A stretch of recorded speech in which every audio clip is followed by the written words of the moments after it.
ఇప్పుడు పాకిస్తాన్ చూస్తే అదే గుర్తొస్తుంది. భారత్ రష్యా సంబంధాలు చూసి పాకిస్తాన్ కూడా భారత్కి దగ్గరైన రష్యా మాకు దగ్గర అవదా, మాకేం తక్కువ అని చెప్పేసి భారత్ అనే పులిని చూసి ఈ పాకిస్తాన్ అనే ఒక గుంట నక్క వాతలు పెట్టుకోవడానికి ట్రై చేసింది. చివరికి ఏమైంది? ఒళ్ళంతా వాచిపోయింది. ఇప్పుడు రష్యాతో స్నేహానికి పాకిస్తాన్ పాకులాడుతుంది.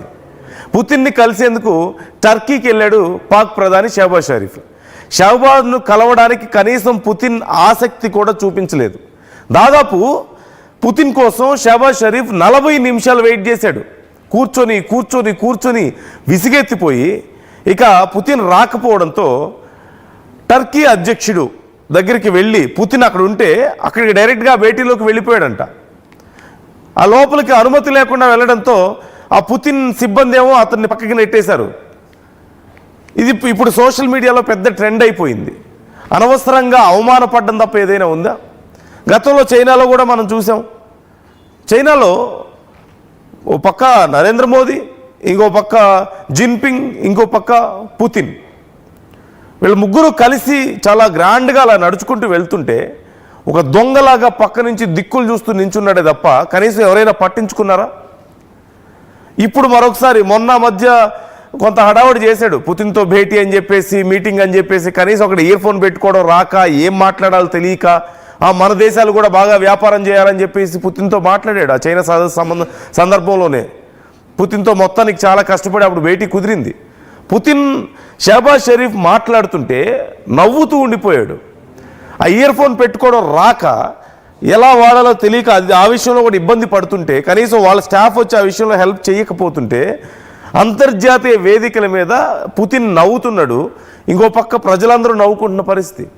ఇప్పుడు ఏకంగా 40 నిమిషాలు కూర్చొని పుతిన్ రాక అక్కడ వేరే వాళ్ళతో మీటింగ్ ఉంటే అక్కడికి వెళ్ళి డైరెక్ట్గా వెళ్ళడం ఏంటి? There is a protocol,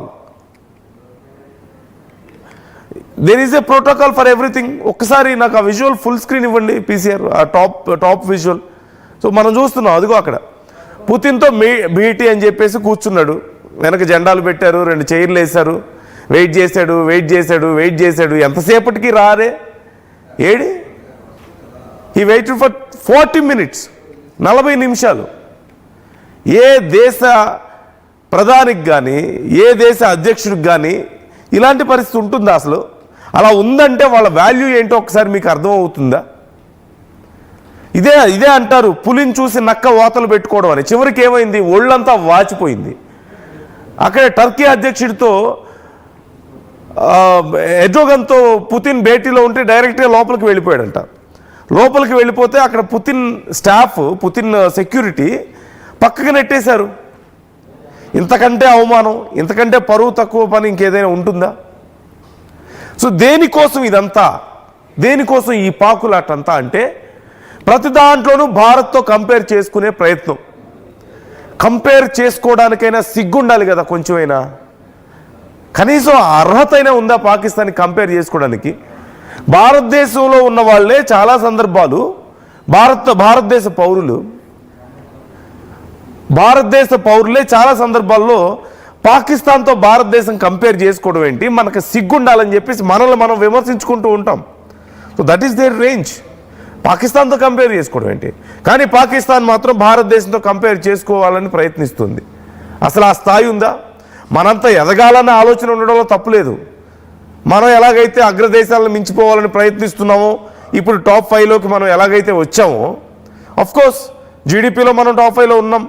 at the same time మన కొనుగోలు శక్తి, purchasing capacity, higher purchasing capacity top 3లో ఉన్నాం మనం. అదిగో అక్కడ చూస్తున్నాం. చైనా సదస్సు సందర్భంగా ఓ పక్క మోదీ పుతిన్ మాట్లాడుకుంటూ వెళ్తుంటే అటు చూడండి ఎలా నించున్నాడు. కనీసం ముందుకొచ్చి మాట్లాడే ముఖమైనా ఉందా? అంత ధైర్యం ఉందా? అసలు ఆ వాల్యూ ఉందా అంతర్జాతీయ వేదికల మీద? ఏదో చూడండి, స్కూల్లో తప్పు చేసిన స్కూల్ పిల్లలాగా ఎలా నించున్నాడు, చిన్న స్టూడెంట్ లాగా, ఒక దొంగలాగా నక్కి అక్కడ నించున్నాడు. అండ్ పైన ఫోటోలో మీరు చూస్తున్నారు, హీస్ వెయిటింగ్ 40 minutes వెయిటింగ్ అంట. అక్కడ చివరికి ఏమైంది? Nothing happens. So this is the value. పాకిస్తాన్కు ఉన్న వాల్యూ ఇది. ఖచ్చితంగా మనం కూడా ఒక్క విషయంలో రియలైజ్ అవ్వాలి. Bharat should understand one thing, that we should not compare with Pakistan anymore. మనం చాలా విషయాల్లో పాకిస్తాన్లో ఇలా ఉంది కానీ ఇండియాలో ఇలా ఉంది సిచ్యువేషన్ అని చెప్పి కంపేర్ చేస్తున్నాం. అంటే పాకిస్తాన్లో పాపం లేడీస్కి ఇంత దారుణంగా ఉంది సిచ్యువేషన్, ఇండియాలో చాలా బెటర్గా ఉందని మనం చెప్పుకుంటూ ఉంటాం. We cannot compare with Pakistan. They are not even in our range. మన రాడార్ రేంజ్లో కూడా వాళ్ళు లేరు ఈ కంపారిజన్ విషయంలో. అసలు ఆ రేంజ్కి వచ్చే అవకాశం కూడా లేదు వాళ్ళకి. వాళ్ళు మన రేంజ్కి రావాలంటే ఇంకొక 100 ఏళ్ళు పడుతుందో అప్పటి వరకు వాళ్ళ దేశం ఉంటే.